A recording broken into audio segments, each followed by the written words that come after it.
Good morning everyone, কেমন আছো তোমরা? সবাই ভুলে গেছো না মনে রেখেছো? যাই হোক, সকাল সকাল ফ্রেশ হয়ে চলে এলাম মেয়েকে খাওয়াতে। মেয়েকে আগে খাইয়ে নি, তারপর তোমাদের সাথে কথা বলবো। আজকে থেকে ভাবছি তোমাদের সাথে ডেলি ব্লগ শুরু করব, তোমরা নিশ্চয়ই আমার ভিডিওটা দেখবে। যাই হোক, দেখা হচ্ছে পরে। তো প্রথমেই চলে এলাম মেয়েকে খাওয়াতে, কারণ ওকে খাওয়ানো আর বর্ডারের যুদ্ধ করা আমার কাছে একই জিনিস লাগে।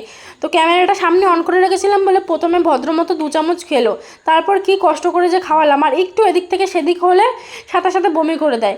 ওকে রিপিট মানে একবার যে খাবার খাওয়াই দ্বিতীয়বার আর সেই খাবারটা খাওয়াই না। সারাদিনে 3 বেলা 3 রকমের খাবার খাওয়ানো হয়, তারপরেও যে কেন এরকম করে আমি ঠিক বুঝতে পারি না।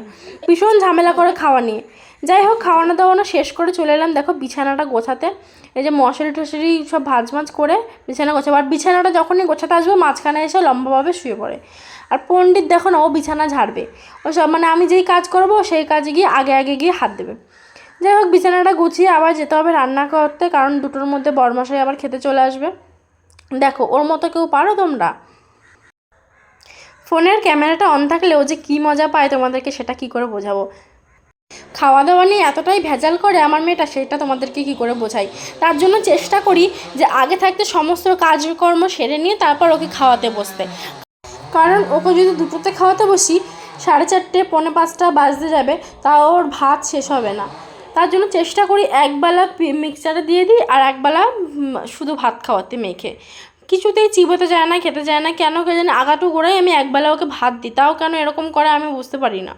এই যে দেখো বিছানাটা ঝাড়ার সময় চলে এসেছে আর ও মাঝখানে এসে লম্বাভাবে টান করে শুয়ে আছে। এরকম আবার যখন আমি ঘর ঝাড় দিতে যাব তখন ঝাঁটার সামনে এসে আবার ওরকমভাবে দাঁড়িয়ে থাকবে।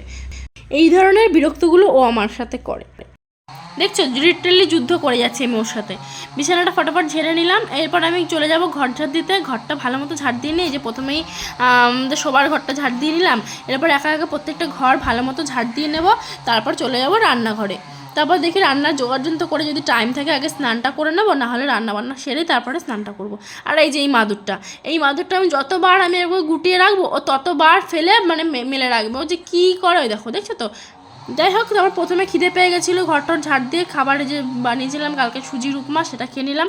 তারপর রান্নাঘরে ছিলাম, এখন প্রায় 12:30 মতন বাজে। অনেকক্ষণ ধরে সারা শব্দ পাচ্ছিল না, ভাবলাম একবার দেখে আসি। ও তো আবার খুব শান্ত মেয়ে। এসে দেখছি দেখো মুখের ওপর বালিশ দিয়ে ন্যাকড়া গায়ের ওপর দিয়ে এভাবে ঘুমোচ্ছে। ভাগ্যিস আমি এসেছিলাম একবার দেখতে, তারপর ফ্যানটা চালিয়ে দিয়ে চলে আসলাম। তাই দেখো এদিকে আমার ভাতটাও হয়ে গেছে প্রায়, এবার এটা বুট করে দেবো। আর আজকে রান্না হবে হচ্ছে দেখো নতুন আলু, এখানে মটরশুঁটি ছিল, এই মটরশুঁটিটা না প্যাকেটে ছিল বুঝেছো, ফ্রিজের মটরশুঁটি। এবার রাতে ভেজে রাখিনি, এখন যদি না করি তাহলে সন্ধ্যাবেলার মধ্যে একদম পচে যাবে। তারপর কয়েকটা বিনস, সিম আর একটু টমেটো আর একটা গাজর দিয়েছি, আর এখানে আদা জিরে লঙ্কা পেস্ট করে রেখেছি, এই দিয়ে একটা সবজি। তো দেখো আমার রান্নাবান্না ডান। এবার আমি পুরো ক্লিন করে নিয়েছি রান্নাঘরটা, এখানে সব চাপা দেওয়া আছে। এই যে সবজিটা দেখো মাখা করে রান্না করেছি। আর হাঁড়িতে আছে এখানে ভাত, এই যে ভাতটা আর কি দেখাবো। আর হচ্ছে কি কালকে রাত্রেবেলা করেছিলাম হচ্ছে পার্পেল ক্যাবেজ, সেটাকে করেছিলাম, বড়মশাই নিয়ে গেছে, এতটার মতো আছে। তো দুপুরবেলাটা এই দিয়ে চলে যাবে। আর এখানে মেয়ের খাবারটা রেডি করে রেখেছি, এই যে এই খাবারটা যদি খায় তাহলে তো আমার কপাল ভালো, না খেলে তো মিক্সচারে দিতেই হবে। একটা ডিম আর ডাল সিদ্ধ গাজর সিদ্ধ, এই হচ্ছে খাবার। তারপর স্নানটা করে চলে এলাম, আমি পুজোটা দিয়ে নেবো। আজকে তো বৃহস্পতিবার, এখানে তো ফুল টুল ছাড়াই পুজো দিই। কী করবো আর, বড়মশাইকে যদি বলি ফুল আনতে, সে রাত্রি 10টা ছাড়া আনতে পারবে না, তখন আমি ফুল দিয়ে কী করবো। যাই হোক, এই যে বাসন টাসন ধুয়ে নিয়ে চলে এলাম, এবার পুজোটা দিয়ে নেবো। আর এই পুজো দিতে বসেছি, আর এই যে আমার মামুনি ঠিক উঠে চলে এসছে। ভাবলাম যে সব কাজকর্ম সারা হবে, মানে সেই ঘুমিয়েছিল আর রান্নাবান্না করেছি, স্নান করিয়েছি, ততক্ষণও ঘুমোচ্ছিল। এবার ওকে স্নানটা করিয়ে নেবো, প্রায় 2:30টার মতন বাজতে যায়, প্রায় 2:10 তো হয়েই গেছে। বড়মশাই এক্ষুনি চলে আসবে খেতে, ঠাকুরকে প্রসাদটা দিয়ে দিলাম।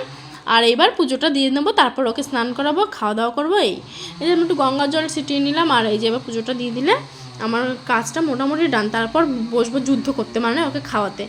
তারপর দেখো সন্ধ্যেবেলা একটুখানি চা বিস্কুট নিয়ে চলে আসলাম, আর এত মাথাটা এত পরিমাণে যন্ত্রণা করছে তোমাদেরকে কী করে বলবো।